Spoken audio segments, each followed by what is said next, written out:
बिस्मिल्लाहिर्रहमानिर्रहीम। मेरे तमाम मुअज़्ज़ज़ सामीन और नाज़रीन को मेरी तरफ़ से अस्सलामु अलैकुम। आज मैं अपने channel motivation with Quran and सुन्ना में बात करूँगी जुमे के दिन के बारे में। जुमे का दिन इस्लामी तालीमात में ख़ास अहमियत का हामिल है और इसे तमाम दिनों का सरदार और बरकतों वाला दिन करार दिया गया है।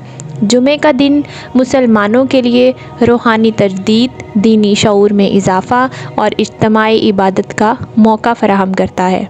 इस दिन की अहमियत को कुरान और सुन्नत में कई तरीक़ों से बयान किया गया है।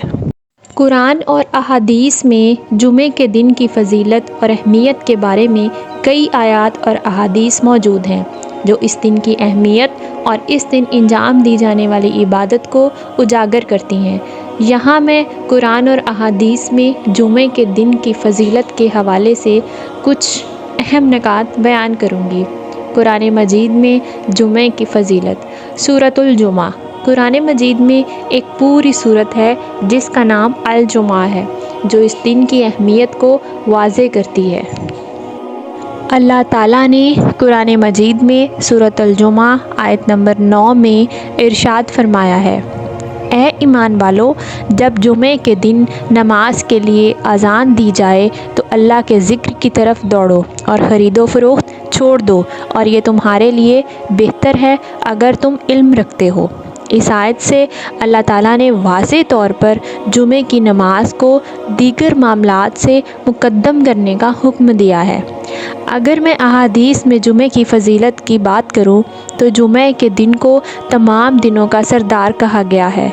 रसूल अल्लाह सल्लल्लाहु अलैहि वसल्लम ने फ़रमाया, जुमे का दिन तमाम दिनों का सरदार है और अल्लाह के नज़दीक सबसे अज़ीम है।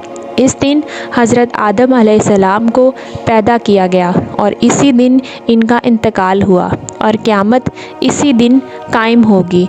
सनन इब्न माजा। जुमे की नमाज़ छोड़ने पर रसूल अल्लाह सल्लल्लाहु अलैहि वसल्लम ने फ़रमाया, जो शख्स 3 मरतबा बिला उज़्र जुमे की नमाज़ तर्क कर दे, अल्लाह उसके दिल पर मोहर लगा देता है। सही मुस्लिम की हदीस।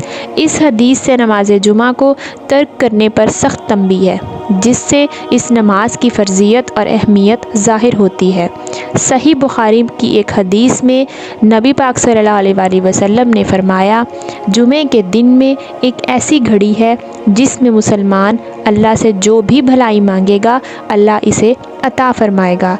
उलमा के मुताबिक ये ख़ास वक्त असर और मगरिब के दरमियान का है जिसमें दुआ कबूल होती है। सूरह काफ की तलावत के बारे में नबी अकरम सल्लल्लाहु अलैहि वसल्लम ने फ़रमाया, जो शख्स जुमा के दिन सूरह काफ की तलावत करता है उसके लिए अगले जुमे तक एक नूर रोशन रहेगा। दरूद पाक की फ़जीलत के बारे में रसूल अल्लाह सल्लल्लाहु अलैहि वसल्लम ने फ़रमाया, जुमे के दिन मुझ पर ज़्यादा दरूद भेजा करो क्योंकि तुम्हारा दरूद मुझ तक पहुँचाया जाता है। जुमे के दिन मुसलमान एक जगह जमा होकर नमाज अदा करते हैं जिससे भाईचारे, इत्तेहाद और दीनी शऊर में इजाफ़ा होता है। जुमे की इज्तिमा से लोगों को दीन की तालीमात याद दिलाते हैं और ये दिन अल्लाह से कुर्बत, तौबा और इबादत के ज़रिए ज़िंदगी में रूहानियत के इजाफ़े का बेहतरीन मौका फ़राहम करता है। जुमे का दिन मुसलमानों के लिए दीन और दुनिया में कामयाबी का पैगाम है। जुमे के दिन की इबादत जैसे गुस्ल करना, खुशबू लगाना, साफ़ लिबास पहनना और नमाज जुमा अदा करना पिछले हफ्ते की गुनाहों की बख्शिश का ज़रिया है। इसके साथ साथ ये दिन मोमिनीन के लिए रूहानी तरक्की और बरकतों का ख़ज़ाना है। उम्मीद करती हूँ आपको मेरी ये वीडियो पसंद आई होगी। अगर आपको मेरी ये वीडियो पसंद आई है तो मेरे चैनल को लाइक कर दें और सब्सक्राइब कर दें। अल्लाह हाफ़िज़।